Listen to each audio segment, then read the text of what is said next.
안녕하세요. 옥인교회 김진주 목사입니다. 쉬운 성경 연구 방법론 10번째 시간, 오늘 마지막 시간입니다. 오늘 저하고 두 개의 본문을 함께 살펴볼 텐데요. 호세아 6장 1절부터 11절, 두 번째로는 욥기 22장 21절로 30절까지의 말씀을 우리가 함께 살펴보도록 하겠습니다. 호세아 6장은 지난 주일 청년부 연합 예배 때 제가 설교했던 본문이고, 욥기 22장은 저희가 묵상하고 있는 큐티 본문을 따라서 오늘 새벽에 제가 전한 말씀의 본문입니다. 호세아 6장을 살펴보기에 앞서서 먼저 호세아가 어떤 성경인지를 살펴보겠습니다. 이제 아마 네이버 지식백과에서 라이프 성경 사전의 화면이 조금은 익숙해지셨으리라 저는 여겨집니다. 그러시죠? 자, 우선 여기서 호세아에서 우리가 좀 주목해서 봐야 할 것은 뭐냐? 기록 시기에 대한 설명입니다. 기록 시기를 보시면 호세아 선지자는 여호아스 왕 아들 여로보암 2세 통치 말기의 활동을 시작했다. 그래서 북이스라엘 마지막 임금인 호세아 왕 때까지 활동한 것으로 보인다. 자, 여기 보시면 동명이인이 나와요.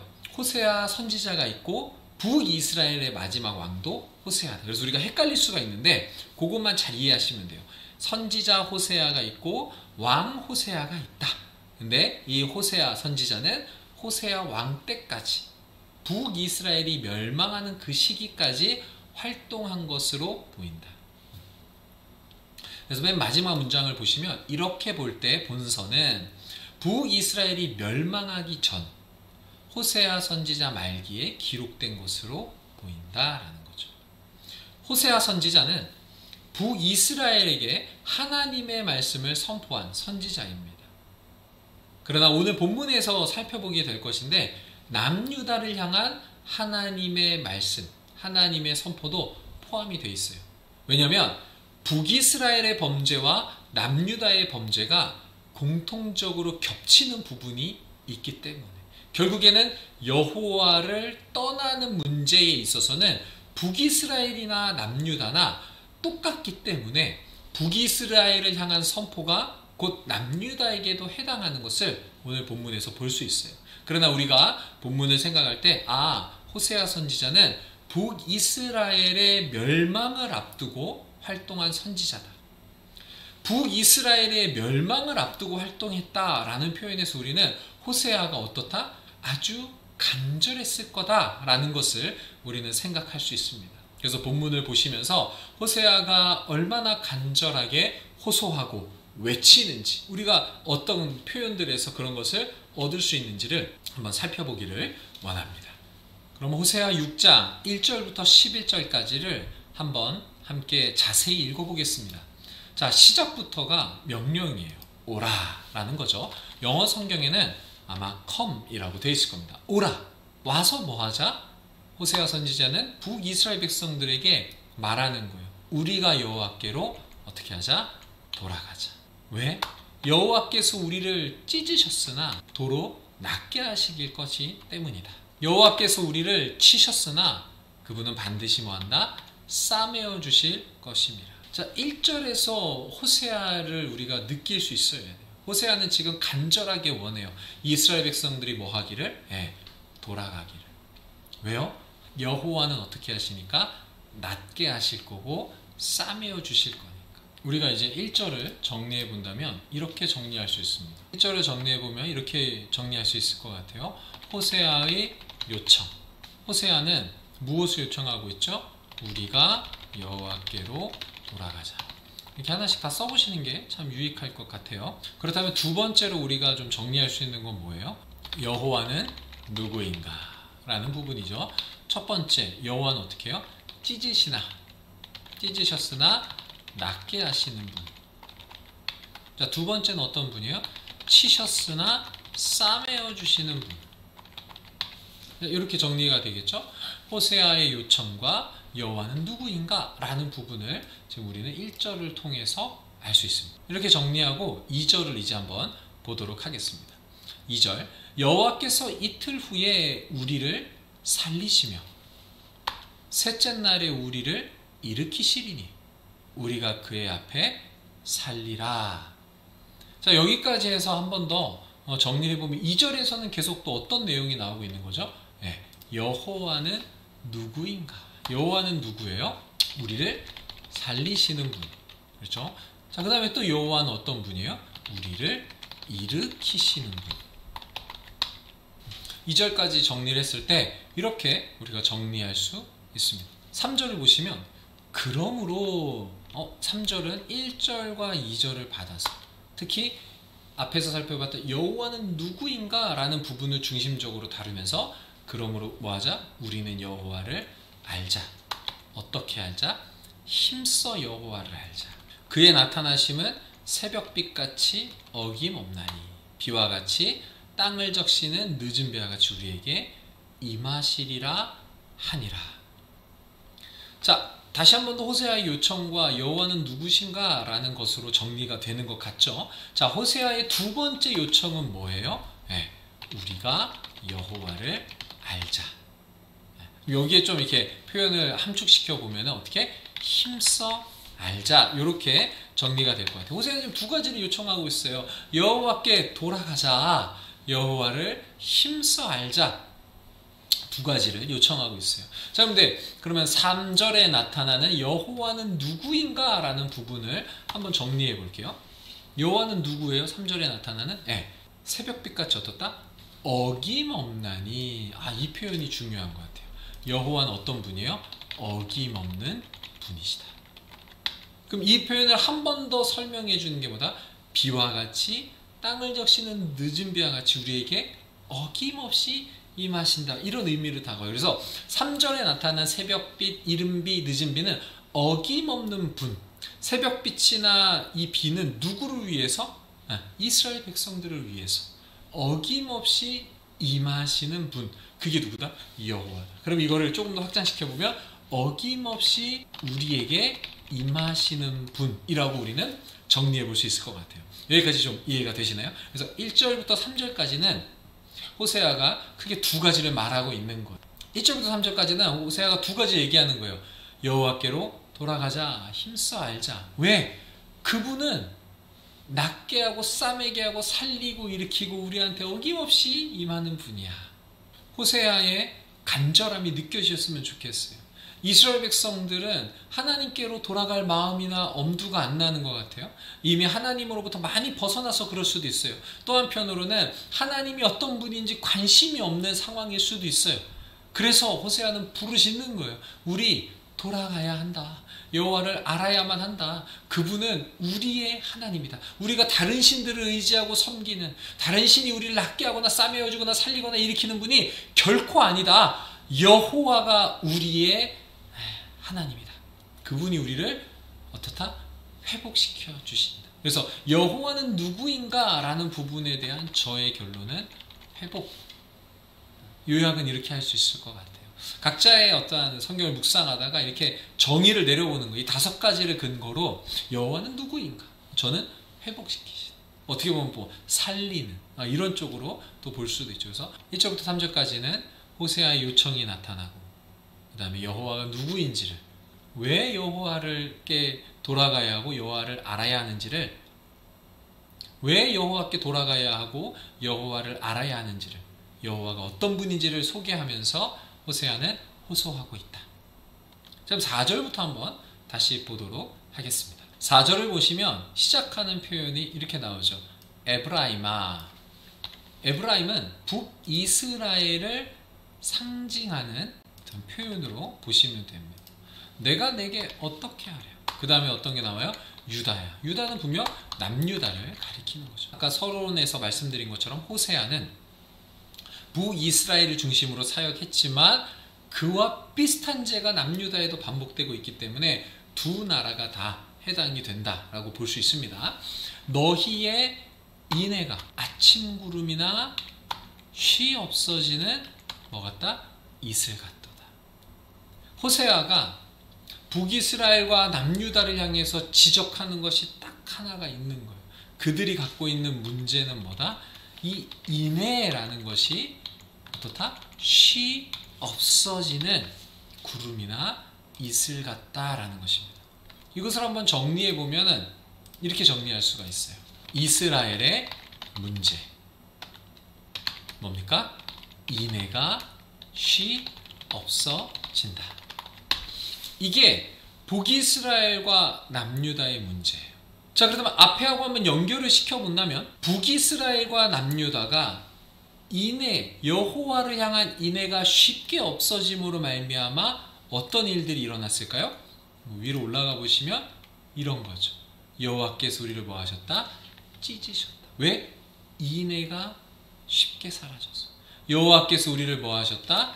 치셨다. 왜? 인애가 쉽게 사라져서. 결국엔 이스라엘의 문제로 인해서 하나님께서 찢으셨고 치셨어요. 그런데 앞서 봤듯이 하나님께서는 우리를 그렇게 찢으시고 치셨으나 뭐 하신다? 낫게 하시는 분이다. 싸매신다, 살리신다, 일으키신다. 우리에게 아낌없이 어김없이 임하시는 분. 호세아는 이스라엘 백성의 문제점을 명확히 드러내줘요. 그런데 그 문제에도 불구하고 하나님은 어떤 분이라고 계속 소개하는 거예요? 그분은 우리를 회복시키시는 그런 하나님으로 소개해주고 있습니다. 5절을 보시면 그러므로 라고 시작을 합니다.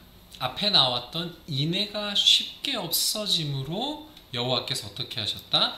내가 선지자들로 그들을 치고 내 입의 말로 그들을 죽였노니 내 심판은 비처럼 나오느니라.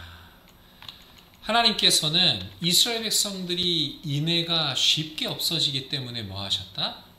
치고 죽이고 심판하셨다. 자, 그렇다면 우리가 아까 한번 정리해 봤었는데 여호와는 누구인가? 라는 정리에서 지금 5절에 나오는 내용은 회복에 가까워요? 그렇지 않아요. 1절에서 봤듯이 찢으시고 치시는 분. 결국에는 여기서 말하고 있는 여호와를 이렇게 정리해 볼 수 있어요. 여호와는 누구인가? 심판하시는 분이다. 인애가 쉬 없어지는 이스라엘 백성을 심판하시는 여호와예요. 호세아는 여호와가 누구인지 입체적으로 회복을 주시는 분이신데 또 그 회복을 하시기 전에 뭐 하셨던 분이다? 심판을 하셨던 분이다 라는 거죠. 그렇다면 여호와께서는 왜 심판하신다? 4절에 나오듯이 이스라엘 백성들의 인애가 쉽게 없어지기 때문에 심판하신다라는 겁니다. 이런 이스라엘 백성들을 향해서 하나님은 계속 말씀하세요. 하나님, 나는 이런 걸 원한다라고. 왜? 이스라엘 백성들이 돌아오기를 원하시는 거예요. 이게 하나님의 마음이에요. 6절에서 하나님이 원하는 것을 말씀하시는 그 하나님을 보면서 우리는 하나님의 마음을 느꼈으면 좋겠어요. 나는 인애를 원하고 제사를 원하지 아니하고. 하나님께서는 이스라엘 백성들을 출애굽시키시고 광야에서 제사를 드리라고 제사 제도에 대해서 알려주셨어요. 근데 왜 제사를 원하지 아니하고 번제를 원하지 않는다라고 말씀하실까요? 이유가 뭐예요? 인애가 없는 제사, 인애가 없는 번제는 하나님이 원치 않으신다. 그래서 하나님이 원하는 건 뭐다? 하나님은 인애를 원하고 하나님을 아는 것을 원하신다. 그러면 여호와는 누구인가?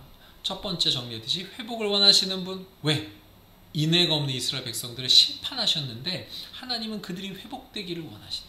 그러면 이스라엘 백성들이 하나님과 회복하거나 돌아오기 위해서 그들이 알아야 되고 행해야 되는 것보다 하나님이 뭘 원하시는지. 그래서 하나님이 원하시는 것을 두 가지로 정리하면 어떻게 돼요? 나는 인애를 원하고 하나님을 아는 것을 원한다. 여기서 우리가 한번 좀 본문 6절을 자세히 한번 보면은 구조를 이렇게 볼 수 있어요. 나는 인애를 원한다. 근데 뭘 원치 않는다? 제사를. 또 뭘 원치 않는다? 번제도 원치 않는다. 그러면 하나님은 아는 것을 원한다. 여기서 우리가 생각할 수 있는 것은 인애, 하나님을 사랑하는 것과 하나님을 아는 것은 어떤다? 같은 개념, 같이 가는 것. 하나님을 사랑하면 하나님을 더 알게 된다. 이해가 되세요? 하나님을 향한 사랑이 식으면은 하나님을 알고자 하는 마음도 식게 되고 하나님에 대한 지식이 점점 사라져서 하나님이 원치 않는 죄들을 짓게 된다. 그 내용이 바로 7절부터 드러나는 거예요. 인애가 쉬 사라진 자들이 어떻게 하나님께 죄를 짓는다? 그들은 누구처럼? 아담처럼 뭘 해요? 언약을 어겨요. 거기라는 장소가 나와. 이게 저는 앞에 나왔던 제사나 번제를 드리는 곳이라고도 볼 수 있고, 또 그 부분이 확장되어진 뒤에 나오는 또 다른 장소들이 계속 열거가 돼요. 거기에서 나를 뭐 했다? 반역하였다. 하나님을 향한 인애가 쉽게 사라지자 하나님을 아는 지식이 당연히 줄어드니까 하나님과 맺은 언약도 잊게 되고, 중요하게 여기지 않게 되니까 언약을 어기고 반역을 해요. 그래서 거기에 해당하는 장소 중에 첫 번째가 길르앗이라고 나오죠. 이 길르앗에서 악을 행하는 자의 골, 피발자국이 가득하다. 그 다음에 두 번째 장소는 세겜이라는 곳이에요. 거기서는 제사장의 무리가 뭐예요? 살인을 저질러. 와. 내가 그 다음에 세 번째 거기 장소에 해당하는 곳이 어디요? 이스라엘의 집. 거기서 가증한 일을 보았나니. 또 어때요? 거기서 누구? 에브라임은 음행하였고, 이스라엘은 더럽혀졌나니. 그 다음에 11절에 보면 에브라임, 북이스라엘만 그래요? 아니요. 남유다도 마찬가지.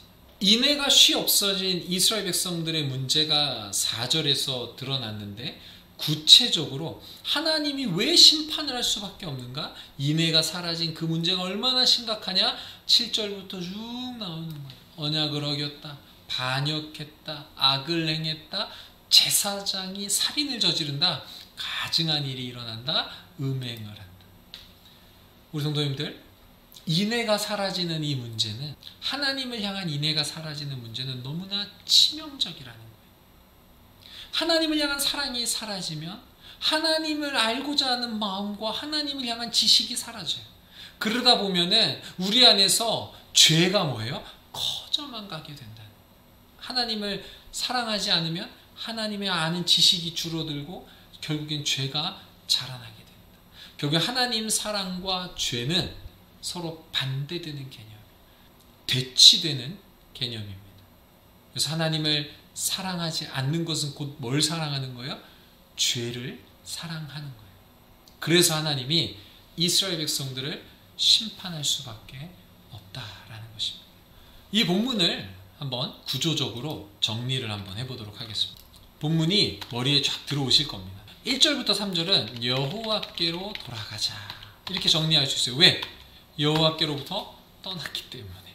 자, 그렇다면 4절부터 6절까지는 뭐라고 정리할 수 있냐면, 하나님께서 심판하신 이유라고 정리할 수 있어요. 왜 심판하셨어요? 인애, 하나님을 위한 사랑이 쉽게 사라졌기 때문에. 그렇다면 7절부터는 뭐 어떻게 정리할 수 있을까요? 7절부터 11절까지는 인애가 사라진 이스라엘의 모습이라고 정리할 수 있을 것 같아요. 결국에는 여호와께로 돌아가자. 하나님께서 우리를 회복시키기 원하십니다. 그런데 여호와께 돌아가고 여호와와 함께하기 위해서는 해결해야 되는 문제가 있는데, 그게 뭐다? 쉽게 사라졌던 인애. 인애가 쉽게 사라지는 게 너무나 큰 문제야. 죄를 야기해. 그 죄로 말미암아 하나님의 심판을 받은 거야. 그런데 누가 우리를 싸매시고 회복시키신다? 여호와께서. 우리가 그거를 할 수 있다? 못한다. 결국에는 이 죄의 문제, 사랑이 쉽게 식는 건 우리의 문제예요. 그런데 이 문제 해결을 누가 하신다? 여호와께서 친히 이 사랑이 식는 문제를 해결해 주신다라는 것. 그렇다면 오늘날 우리에게는 이 본문이 어떠한 의미가 있는지 적용해 보시길 바랍니다. 과연 나는 여호와를 향한 사랑이 쉽게 사라지진 않는지 한번 되돌아보셨으면 좋겠어요. 여호와를 향한 사랑이 식자 내 지식은 하나님 알기를 내가 등한시하고 있지는 않은지, 또 내 안에서 죄가 커져가고 있지 않은지 하나씩 살펴보시면서 정말 호세아가 외치듯 여호와께 돌아가기 원합니다, 여호와를 더 알기 원합니다, 이런 고백들이 우리 성도님들 가운데서 가득하시기를 바랍니다. 한번 쭉 보시면서 저도 이제 다른 본문들이나 뭐 앞부분에서 라이프 성경사전으로 호세아가 어떤 성경인지를 한번 살펴봤어요. 근데 쭉 보시다 보면 아마 궁금한 단어, 핵심적인 단어 하나가 상당히 궁금하실 거예요. 그게 뭐예요? 네, 인애라는 단어입니다. 인애. 그래서 그 인애를 한번 사전적 의미가 무엇인지를 함께 살펴보겠습니다. 그러면 아마 그 의미가 더 커질 거예요. 자, 이렇게 라이프 성경 사전에서 인애를 찾아보시면 어질고 자비로움, 이 단어는 언약에 기초한 하나님의 어떤 사랑? 불변적인 사랑이라는 의미를 지닌 히브리어. 어떤 것? 헤세드. 우리 금요기도의 찬양팀 이름이 헤세드죠. 한마디로 이 헤세드라는 인애, 하나님의 불변적인 사랑, 하나님만 불변적인 사랑을 하신다라는 거예요? 아니요. 오늘 호세아서를 보면 하나님이 누구에게도, 이스라엘 백성에게도, 우리에게도 뭘 원하신다? 인애를 원하신다. 하나님은 우리가 하나님 사랑하는 게 불변적인 사랑이기를 원하시는 분이에요. 어떤 상황이나 환경이나 나의 건강이나 나의 어떠함이나 나의 경제적인 상황, 뭐 그런 것 때문에 하나님을 향한 사랑이 변하는 것을 원하시는 분이 아니에요. 하나님은 항상 그 자리에서 동일하게 하나님을 사랑한다고 고백하는 그 인애를 원하시는 분이다. 하나님은 우리를 그렇게 사랑하시고 또 그 사랑을 우리에게 원하시는 분. 그럼 우리 성도님들은 어떻게 하시겠습니까? 그때마다 변화되고 쉽게 식어버리는 사랑을 하시겠어요? 아니면 하나님을 향해 변함없는 사랑을 올려드리는 인생 되시겠어요? 호세아서를 묵상하시면서 한번 깊이 되돌아보시고 정말로 인스턴트 같은 사랑을 하셨다면 회개하시고 그로 인해 받은 심판이 있다면 오히려 감사하셨으면 좋겠어요. 하나님, 나를 이렇게 회복시키기 위해서 이런 심판을 내게 허락하셨으니 감사합니다.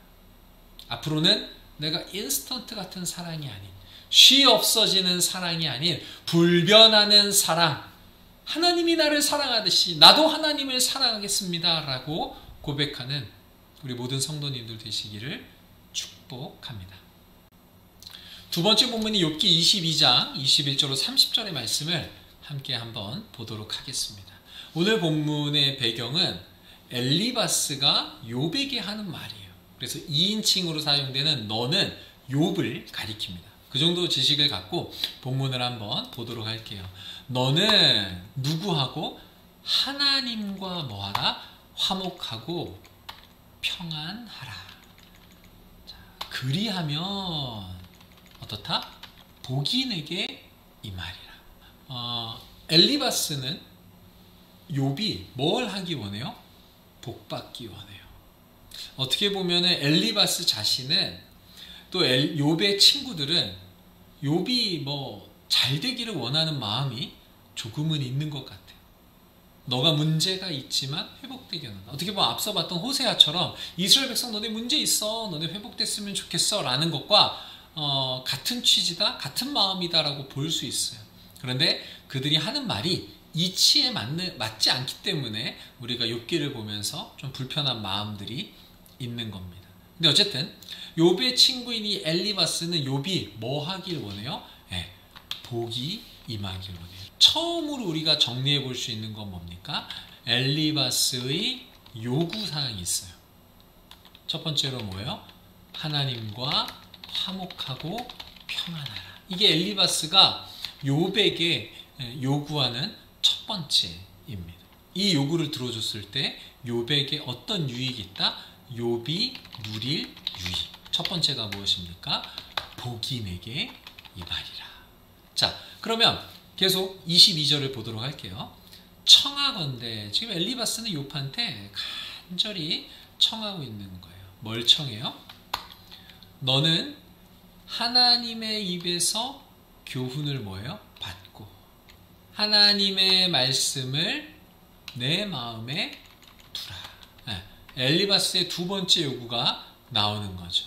하나님의 교훈을 받고 말씀을 마음에 두라.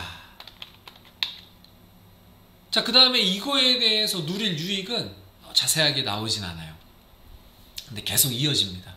그리고 23절을 보시면 너가 만일 어떻게 하면 전능자에게로 뭐하면 돌아가면 내가 지음받을 것이며 또 내 장막에서 불의를 멀리 하리라. 이렇게 나오죠. 자, 자, 여기 보면은 엘리바스의 세 번째 요구가 나오게 됩니다. 전능자에게로 돌아가라. 이게 세 번째 요구입니다. 이 요구를 들어줬을 때 욥이 누리게 되는 유익이라고 볼 수 있는 것은 무엇이죠? 지음을 받는다. 그 다음에 또 뭐가 있어요? 불의를 멀리 하게 된다. 자, 근데 여기서 우리가 지음을 받는다 라는 표현이 무슨 의미일까? 전능자에게로 돌아가면 지음을 받는다. 여기서 제가 해드릴 수 있지만 한번 해보셨으면 좋겠어요. 홀리 바이블 들어가셔서 거기서 이 다른 번역 성경에는 이 지음을 받는다가 어떤 의미가 있을까? 영어 번역 성경엔 이 지음이 어떤 단어로 사용됐는지를 찾아보시면 좋을 것 같아요. 다 찾아보셨죠? 제가 찾은 걸로는 회복이라는 의미가 담겨 있습니다. 그래서 아마 오늘 제 새벽 설교를 들으셨다면 이 지음, 회복이라는 의미로 제가 유익을 설명했습니다. 자, 이렇게 엘리바스는 욥에게 요구를 해요. 너가 이렇게 하고 이렇게 해라. 그럼 이런 유익들을 누릴 것이다. 24절을 계속 볼까요? 내가 보화를 티끌로 여기고 오빌의 금을 계곡의 돌로 여기라. 욥한테 요구하는 거죠. 엘리바스의 네 번째 요구는 탐욕을 버리라 라는 겁니다. 뭐 다른 말들로 정의를 하셔도 돼요. 근데 제가 정의할 때는 탐욕, 재물에 대한 욕심을 버리라 라는 걸로 나오게 돼요. 자, 25절을 보시면 그럴 때 유익이 뭐예요? 그리하면 누가? 전능자가 내 보화가 되시며 내게 고귀한 은이 되시리니. 자, 이렇게 욥이 탐욕을 버리게 됐을 때 누리는 유익은 무엇입니까? 네, 전능자가 보화가 된다. 사실 제가 이것을 어떻게 정리할 수 있을까 많이 고민해 봤는데 뭐 딱히 떠오르질 않아서 그냥 이렇게 있는 대로 전능자가 보호가 되신다 라고 한번 정의를 해봤어요. 근데 우리 수강생들이 이 표현이 저는 이렇게 정리하면 너무나 딱 쉽게 더 와닿을 것 같다 라고 있다면 카톡이나 저에게 알려주시면 제가 너무나 유익할 것 같아요. 지금 보시는 것처럼 이 엘리바스의 말은 엘리바스가 요구하는 게 있어요. 욥한테. 너가 이 죄 때문에 고난을 당하는데 이것을 해결하기 위해서는 어떻게 해야 되는 네 가지를 다 말했어요. 그리고 그렇게 했을 때 욥이 누릴 유익에 대해서도 쭉 얘기를 해주고 있어요.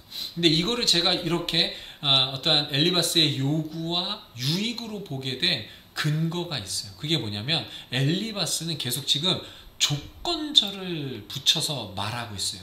다시 한 번 더 본문을 들어가서 보면 21절에 보면 하나님과 화목하고 평안하라. 뭐가 나와요? 그렇게 하면, 너 이렇게 하면 복 받을 거야. 23절에도 뭐예요? 전능자에게로 돌아가면, 만약 가정법을 쓰는 거죠. 이렇게 하면. 자, 그리고 뭐예요? 25절에도 너가 탐욕을 버리면 그렇게 하면. 그래서 어떠한 조건, 그래서 이 요구 옆에 사실 저는 조건이라는 표현이 조금 더 맞는 것 같아요. 조건을 제시하면 너가 이렇게 하면은 이런 유익을 누릴 거야 라는 것. 이해가 되시죠? 그리고 26절부터 보시면 이에 너가 전능자를 기뻐하여 어떻게 한다? 하나님께 얼굴을 들 것이다. 하나님께 얼굴을 든다? 하나님 앞에 당당하고 떳떳하게 설 수 있다는 거예요. 이것도 욥이 누릴 유익 중에 하나로 볼 수 있죠. 하나님께 얼굴을 든다. 그리고 이게 아마 다른 역본을 또 찾아보시면 그런 표현들이 좀 더 와닿게 설명이 돼 있을 겁니다. 꼭 한번 찾아보세요. 그 다음에 27절을 보시면 너는 그에게 기도하겠고 그는 들으실 것이며. 이것도 유익이죠. 저는 이거를 그래서 기도 응답이라고 했고, 일곱 번째는 뭘까요? 너의 서원을 내가 갚으리라. 서원을 갚을 수 있게 되는 거죠. 자, 계속 보시면 너가 무엇을 결정하면 이루어질 것이요. 이것은 뭐예요? 결국엔 형통이라는, 너가 형통하게 된다라는 것. 그 다음에 또 유익은 뭐예요? 29절에 길에 빛이 비치리라. 빛나는 길이라고 저는 요약을 했던 것 같아요. 29절에 사람들이 너를 낮추거든 너는 교만했노라고 말하라. 어때요? 그러면 하나님이 뭐 하신다? 겸손한 자. 이 사람들이 너를 낮춘다라는 것과 여기서의 겸손한 자라는 게 어떻게 보면 같은 의미예요. 그래서 사람들이 너를 낮추지만 하나님은 그 낮은 자를 구원하신다. 그래서 결국에는 하나님이 세상은 이 욥을 낮추고 아주 비참한 상태로 만들지만 하나님께서 어떻게 하신다? 일으키신다. 그 다음에 11번째는 뭐예요? 죄 없는 자가 아니라도 건지리니 내 손이 깨끗함으로 말미암아 건지심을 받으리라. 이것도 다른 역본을 찾아보시면 죄인을 뭐한다? 너의 손으로 건질 거다. 네 손이 깨끗함으로 말미암아 죄인들을 구원할 것이다. 그래서 저는 이것을 구원의 도구라고 했습니다. 오늘 새벽 설교를 들어보셨으면 제가 10가지 유익이라고 했을 텐데 저도 한 번 더 자세히 보다 보니까 불의를 멀리하게 된다라는 부분이 추가가 됐어요. 죄송해요. 저도 설교 준비를 나름 열심히 한다고 했는데 또 이렇게 한 번 더 준비하고 보다 보니까 한 가지가 더 늘어났어요. 뭐 나쁘진 않죠. 죄의 문제를 해결했을 때 누리게 되는 유익 11가지. 우리가 이렇게 풍성하게 죄의 문제를 해결해야만 한다라는 거죠. 엘리바스가 사실 이 부분은 제가 볼 때는 너무나 잘 설명해 준 것 같아요. 죄의 문제가 해결됐을 때 너의 고난이 떠나가는 것뿐만 아니라 욥 너가 당하고 있는 문제가 해결될 뿐만 아니라 이런 11가지의 유익을 누리게 된다. 그러니 너 죄의 문제를 해결해야 한다라는 거예요. 그러면서 그가 제시한 조건들이 뭐였다? 이런 4가지. 화목하고 평안해라.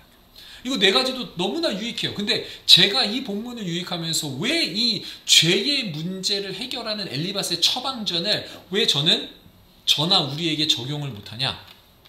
그 이유가 뭐라 그랬어요? 오늘 설교에서 이 죄의 문제를 해결하는 주체로 엘리바스가 제시하고 있는 대상이 누구다? 바로 너는이에요.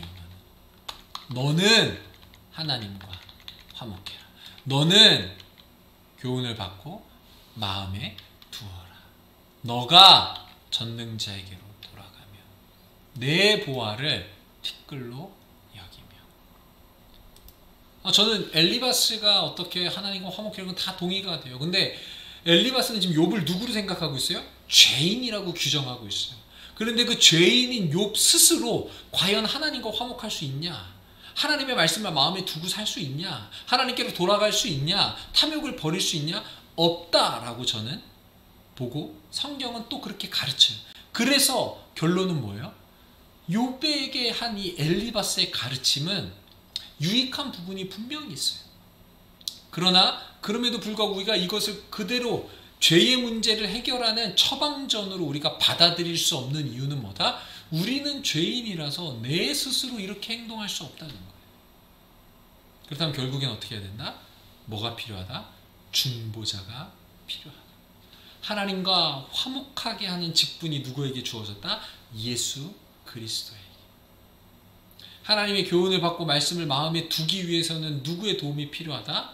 성령 하나님의 도움이 너무나도 필요하다. 전능자에게로 돌아가는 것. 제가 오늘 앞부분에 살펴봤던 호세아도 그렇고 지난주에 살펴봤던 예레미야도 그렇고 끊임없이 여호와께 돌아오라 돌아오라 외쳐요. 그런데 죄인된 이스라엘 백성과 우리는 여호와께 우리 힘으로 돌아갈 수 있다? 없다라는 거예요. 하나님이 허용해 주셔야 가능하다는 거예요. 탐욕을 버리는 게 가능할까요? 죄인된 인간으로서는 탐욕을 버릴 수가 없어요. 부자가 천국 가는 게 불가능하다. 낙타가 바늘길을 통과하는 것이 더 쉽다라고 얘기했어요. 그건 불가능하다는 얘기예요. 즉 하나님의 은혜가 없이는 탐욕을 버리는 건 불가능하다. 그래서 저는 엘리바스가 말한 이 죄의 문제 해결책이 일정 부분 너무나 유익한 게 있다. 그러나 중보자가 빠졌다면 이 처방전은 아무런 효력을 발휘할 수 없다. 그런 측면에서 저는 이 엘리바스의 어떠한 진단도 잘못됐고 이 처방도 잘못됐다라고 저는 오늘 새벽에 설교한 것입니다. 분명 우리는 예수 그리스도 또 삼위 하나님으로 말미암아서 우리는 죄의 문제를 해결 안 받고 엘리바스가 얘기를 했던 이 11가지의 유익, 그 이상의 유익들, 죄사함의 유익들 우리는 누릴 수가 있어요. 그래서 이 욥기의 본문 엘리바스의 충고를 쭉 보면서 우리는 엘리바스보다 더 큰 하나님의 뜻을 볼 수 있고 발견해야 된다. 그러면서 제가 마지막 부분에 적용을 한 게 그거였어요. 엘리바스도 욥을 향해서 이렇게 당당하게 얘기해요. 당대의 최고의 의인이라 칭함받던 욥을 향해서 이런 어떻게 보면은 개똥신학을 아주 자랑스럽게 떠벌려요. 그런데 우리는 정말 진리인 예수 그리스도, 온전한 죄의 문제를 진짜 해결해 줄 수 있는 진리를 우리는 알고 있어요. 엘리바스가 모르는 거 우리는 알고 있어요. 그런데 왜 우리는 엘리바스처럼 담대하게 말하지 못하냐라는 것이죠. 그래서 저는 그런 적용을 우리 각자에게 해보셨으면 좋겠어요. 이 땅 가운데 죄의 문제로 허덕이고 있는 우리 주변에 많은 사람들이 있잖아요. 예수를 모르는 자도 있고 예수를 알지만 믿지 않는 자도 있고 예전에 신앙생활을 했지만 지금은 떠난 자들도 있을 거예요. 또 지금은 교회에 다니고 있지만 신앙이 연약해진 자들도 있을 거예요. 그들에게 우리는 왜 담대하게 우리가 알고 있는 지식을, 진리를 엘리바스처럼 아무것도 모르는 저 엘리바스는 담대한데 왜 우리는 담대하지 못하냐라는 것입니다. 그래서 아마 성경 이렇게 한 번 더 자세하게 보시고 그 은혜를 풍성히 누리는 우리 성도님들 다 되시기를 바랍니다. 오늘을 끝으로 이 쉬운 성경 연구 방법론 마치게 됩니다. 10번째 시간까지 시청해 주시고 또 그리고 함께 말씀을 나눠주셔서 너무나 감사합니다. 다음 학기에는 제가 이 방법론을 가지고 또 교재 하나를 정해서 그때는 성경 한 권을 정말 이렇게 쭉 연결돼서 함께 살펴보기를 원합니다. 정말 말씀의 공동체 되기를 사모합니다. 2021년 저물어 가는 이 시점에 하나님의 말씀을 더 깊이 알고 인애를 원하시는 하나님, 하나님 알기를 원하시는 그 하나님과 더욱더 동행하는 위드 하나님의 그 시대를 사시는 우리 옥인의 성도님들 되시기를 축복하고 바랍니다. 그동안 감사했습니다. 이것으로 모든 강의를 마치겠습니다. 감사합니다.